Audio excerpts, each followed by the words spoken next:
Teddy Ballgame, the Splendid Splinter, an American hero. Ted Williams was all of these things as a star for the Boston Red Sox and a member of service to the American military across 3 years of World War II and 2 years of the Korean War. Ted Williams lost 5 of the potential best seasons of his career serving his country. And one has to wonder, what if Ted Williams had been able to play those 5 seasons for the Boston Red Sox? Would he be the standard across which all other hitters are measured? What if Ted Williams really is the greatest hitter of all time? To try to understand just where Ted Williams ranks in the history of baseball and answer the what if Ted Williams had been able to play those 5 seasons for the Boston Red Sox, where would he stand in baseball history? When you start taking a look at Ted Williams' career numbers, in his career, Ted Williams still played 2,292 career games. He picked up 2,654 hits, 525 doubles, 71 triples, 521 home runs, 1,839 RBIs, 2,021 walks, 709 strikeouts. He had a career .344 batting average, a .482 on-base percentage, .634 slugging percentage, and a 1,116 OPS. So what I went ahead and did is I tried to calculate where Ted Williams' numbers would have fallen if he had played those 5 seasons. I've taken the data from baseballreference.com and put it into some regression analysis.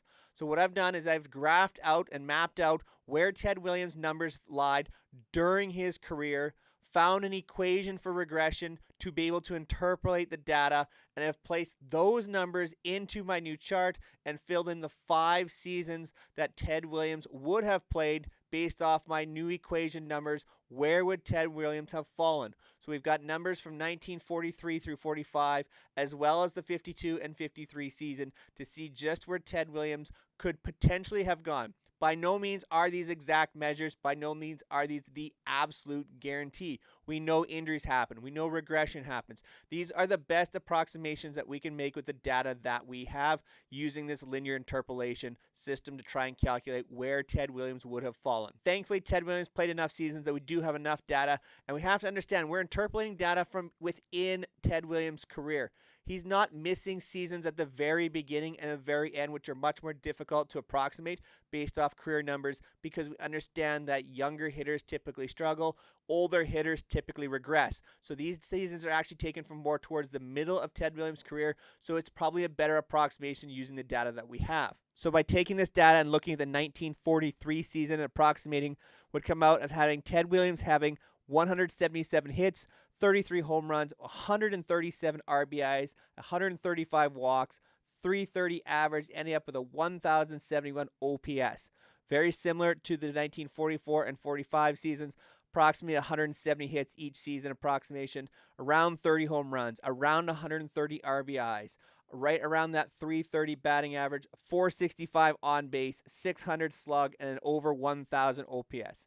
When we approximate the data for the 52 and 53 season, we do see some regression there, approximating 135 hits per season. Home runs a bit of regression to about 29, around 100 RBIs, 112 to 114 walks, a slight dip in batting average right around the 314 mark, 450 on base, an under now 600 slugging percentage, about 585, and a dip in OPS to around 1,040. These look to be pretty accurate representation of what potential seasons of Ted Williams could have been. So you have to ask, what does this do to Ted Williams' career, and how do these interpolations change the way we think of Ted Williams with those 5 seasons as opposed to without the 5 seasons? Yes, we're still understanding this is an estimate.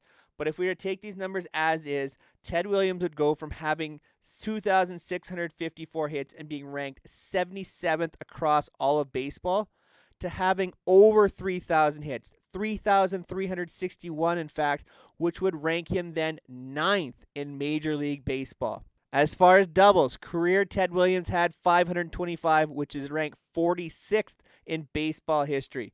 When you take those numbers into effect with our new approximations, 655 doubles would now rank him 8th across Major League Baseball history. I think triples are probably one of the least accurate representations we have, given that Ted Williams had 71 triples. That's ranked 370th in baseball history. That would be bumped up to 98th with our approximations, which is 165th. Home runs is probably the most interesting in my opinion. 521 home runs career Ted Williams had. That's ranked 20th in baseball history. With our new numbers, Ted Williams would come in at 649 home runs, 7th in baseball history, and it would certainly change the opinion that some people have as Ted Williams of being a very good contact hitter, but maybe not the most powerful hitter of all time. But if you start to put him up there as 650 home runs, now we're getting up to the names of Willie Mays with his 660 and approximating some of the greats of all time, especially when you start considering the steroid era and taking some of those names out of consideration. Ted Williams was absolutely one of the best power hitters of all time, and losing those seasons in the middle of his career certainly affected those power numbers. In terms of career RBIs, Ted Williams would go from 1,839, which is ranked 14th across baseball, to having 2,376, which would be first in baseball history. Now you have to consider RBIs can be a little misleading and are more of a product of your placement in the batting order at times. But when you think about this, Ted Williams made the World Series only once in his entire career. And when you make a comparison to the greats of all time in terms of RBIs, guys like Babe Ruth would had tremendous hitters around them and their production. The fact that you include these interpolations and see that Ted Williams would rank as the greatest RBI producer of all time, that is an astounding figure. In terms of walks is also another astounding figure because it really shows that pitchers did not want to pitch to Ted Williams. He's ranked 4th in all of baseball history with 2,021 walks just on the seasons that he actually played. If we take a look at what that would then lead to, 2,602 walks, which is far and away the highest total in all of baseball history. And when you combine that with his strikeout numbers, Ted Williams had 709 strikeouts. That is well outside of the top 500 in baseball of all time. And yes, when we include these interpolations, he's going to have more strikeouts. The numbers suggest, though, 899 strikeouts, which would rank 484th all time.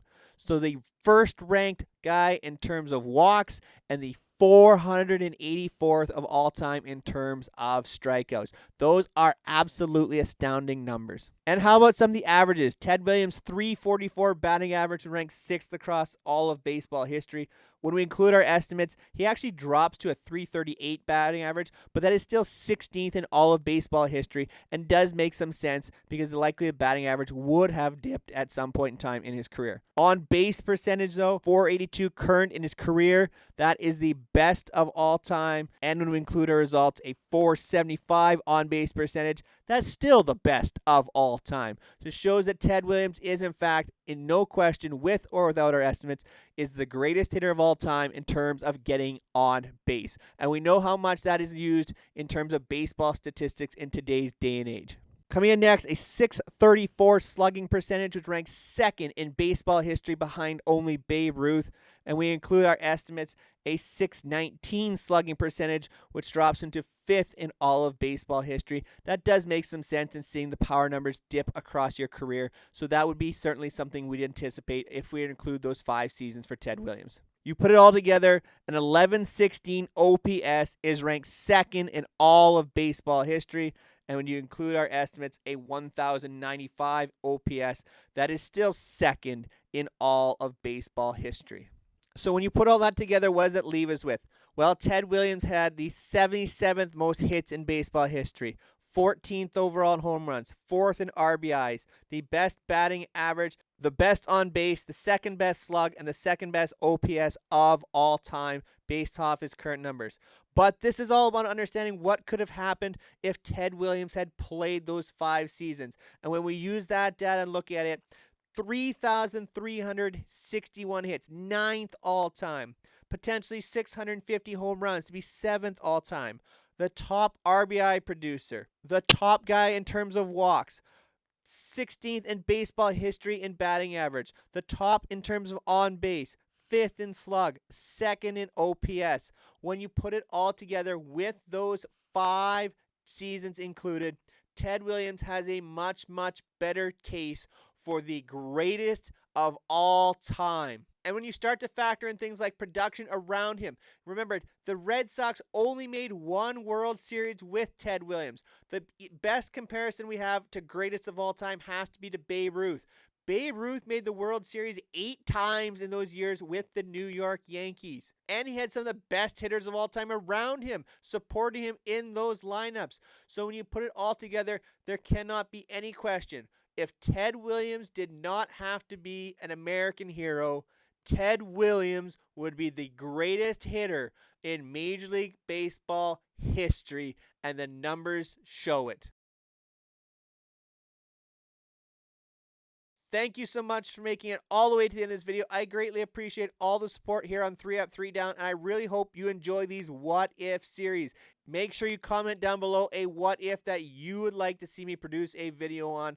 As always, make sure you hit that subscribe button, hit that like button. We try to defeat the YouTube algorithm and grow 3 Up, 3 Down into its full potential. I appreciate all your support. Make sure you go check out my previous videos, especially one with the what ifs of the Derek Jeter play against the Oakland Athletics. I think you'll really enjoy that one. Until next time, take care, everyone.